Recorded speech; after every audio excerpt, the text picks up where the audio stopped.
Hello to everybody on YouTube, and welcome back to the search for antique glass. That's right, we're going to be looking into a new hobby today and changing it up a little bit on the channel. I'm just kidding, we're still looking for silver, guys. Let's see what's in store. So as you can see, I finally have a proper setup. I have the nice lighting and the backdrop, which is going to be changing over the next few episodes. The reason is I'm finally back in college, so happy to be here. I've been here for about a week and a half now, and getting back into the groove of going to my credit union, which used to give me a lot of coins. Actually, today I was able to pick up the remainder of the $50 box that I started last year. So we have $120 in $50, and they come in the tubes just like that. Now today I'm actually going to be establishing a new standard for the quality of coin roll hunting videos by doing something that no coin roll hunter, to my knowledge, has ever done before.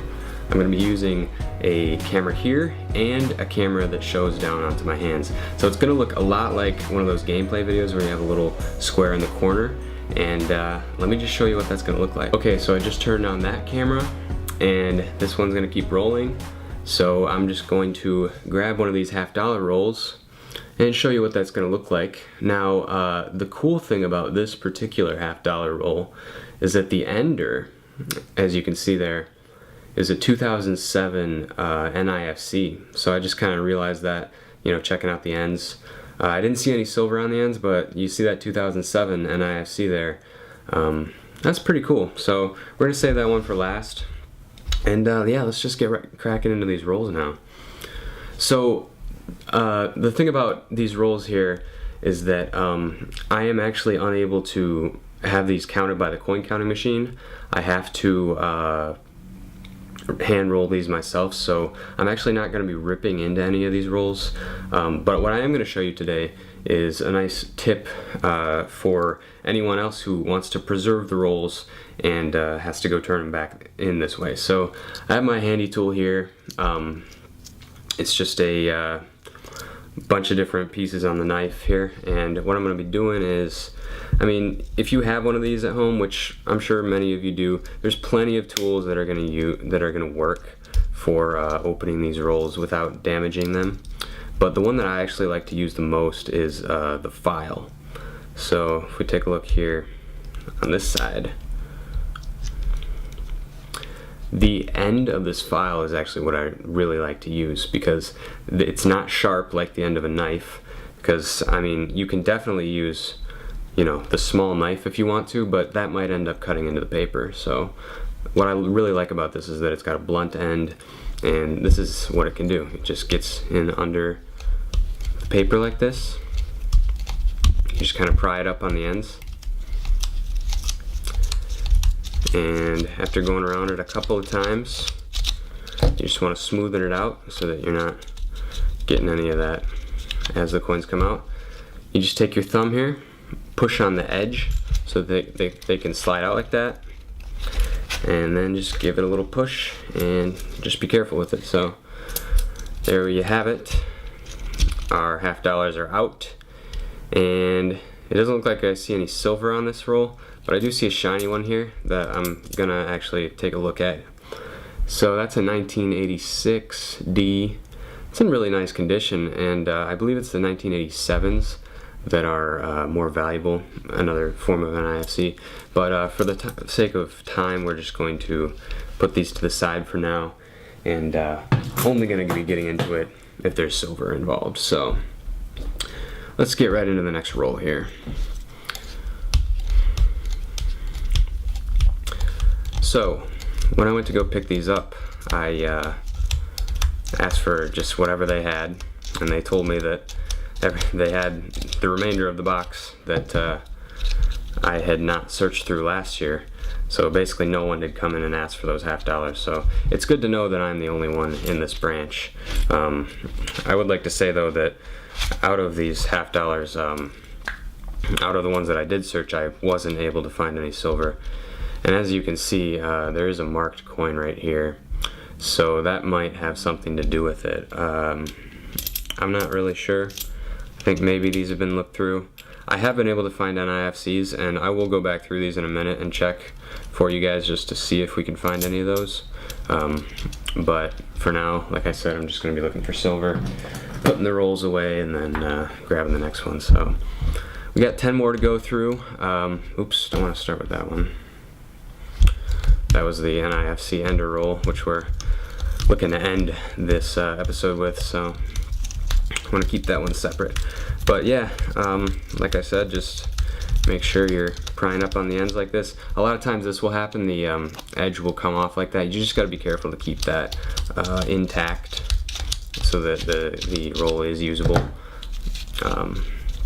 Sometimes they actually are so bad that you can't use them, but I just try to do the best that I can. Alright, let's see what we got. I don't know. This one looks different. Hey, look at that! Awesome. Got a 40%er out of the roll. 1967. So that's the first silver that I found in the rolls, actually.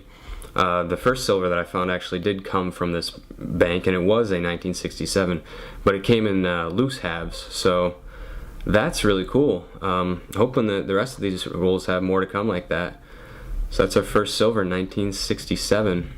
Let me just make sure I'm getting a good view of that up on the camera up here. There you have it. 1967. Awesome. Awesome find. Alright. Let's take another thorough look at these just to make sure, and I want to make sure I'm on camera here. Okay. Yeah. Not seeing anything else that's piquing my interest, so go ahead and throw that one in there, and then just to make sure that we have a complete roll, I'll grab another $50 from the pile and throw that in there. Awesome, awesome. So we're off to a good start. I think that was just the third roll in, and on to the fourth roll now. You know, that was actually really surprising. I wasn't sure if we were gonna find any silver. I mean, unfortunately, that is the silver that I already have in the collection, because the first one that I found was a 1967 as well.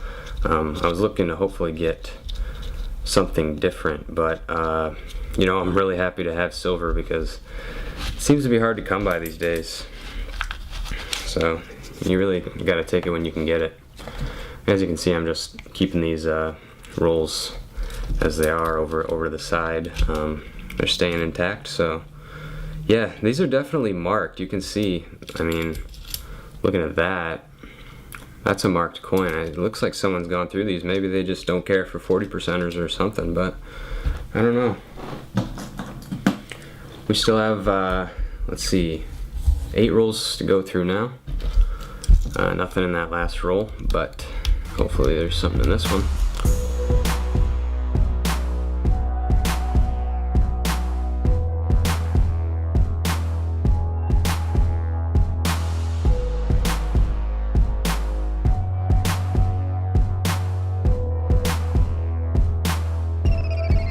As you can see, so far we have found 1 silver out of the entire box, so that's kind of how it goes with this hobby, I guess. But that's a lot better than getting skunked. Alright, I see a shiny one here. Just a 1996. Alright, I don't see anything else particularly. Nope. On to the next one.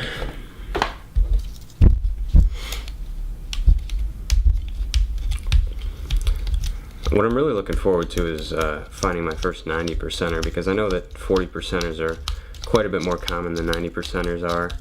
I have noticed that when people score big in this hobby, I mean, that's what they do. They either score big or they don't at all. I think I mean, it's so hit or miss, this whole hobby. There's really not a whole lot of strategy to it. Yeah, I remember getting discouraged last year because of all these markings on the coins. I was thinking I was never going to find silver. It's a good thing I didn't give up on it, though, because it looks like they either missed one or it somehow got mixed into the batch. So, yeah, all kinds of markings on these coins, but I guess that's okay. Okay, we're down to the last roll. This is the one with the NIFC on the end, so you can see that there. But yeah, let's another tip for you guys is that if you see a nice coin on the end like this, you want to start from the other end so you don't scratch up the coin, because this method does sometimes scratch up the edges of the coin, so just want to be careful of that. But yeah, this is our last chance for silver. Definitely going to get an NIFC out of this though. I think the date on that one was 2007, and that's something to add to the collection for now. Alright, and the last roll coming out.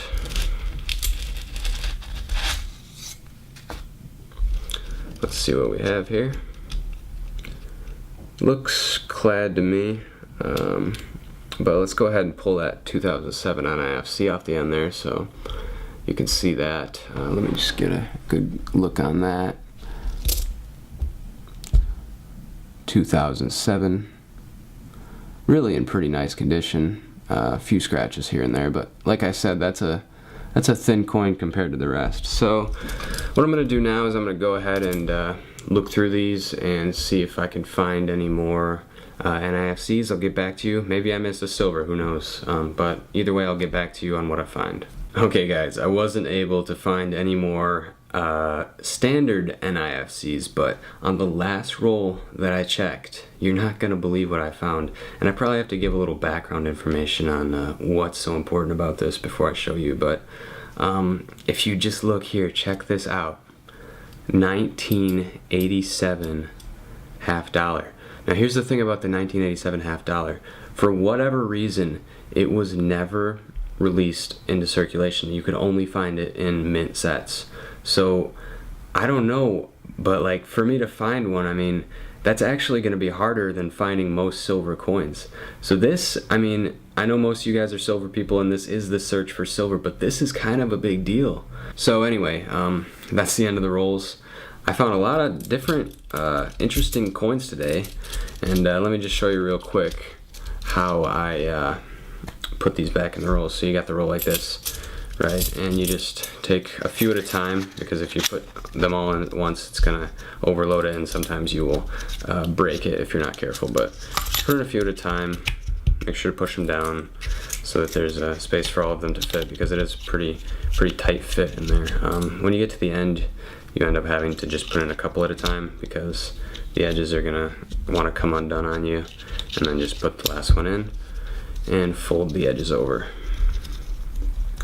So I got a whole bunch of these now. These are all going back to the bank, and I just made sure to replace them with the extras that I had lying around. So those will sit around for a while, but let's just take a real quick look at all the things that we found today. So let me just make sure that the camera is on them now. Okay, so we were able to find a silver half, which I was really happy to find. 1967, it is kind of a common date. We got that 2007 NIFC, which was sitting right on the top, and then this is the reason why you look at all your coins and you look carefully. 1987D, not intended for circulation, half dollar. Those are extremely hard to find, and really happy to have that. So I mean, seeing as this is the search for silver, let's go ahead and pull out our collection, which I have here. And as you can see, right there is the spot where the 1967 half dollar is filled. So I'm going to go ahead and write this down in the book. Alright, so after doing a quick calculation, I was able to determine the amount of silver to be 0.1608 ounces in the 40% silver Kennedy halves. I just took the 90% value, which was 0.3617, divided it by 9, which got me the 10% value, and then multiplied that by 4 to get 40% value. So we got 0.1608 ounces of silver in this 40% 1967 Kennedy half. And just for authentic purposes, let's go ahead and pull out the collection. And as you can see here, we already have the 1967 silver Kennedy half filled in the collection. That's actually the only other silver I've ever found out of coin roll hunting halves. So we got this, and we're just going to drop it right into the bag. Thank you guys so much for watching this episode of The Search for Silver. Make sure to leave a like down below if you enjoyed the video, and subscribe if you're new, because I post new videos every single week. A lot of them are going to be the search for silver around this time of year, and it's a lot of fun. So as always, I'm Ryan in my continued search for silver, and I'm signing out.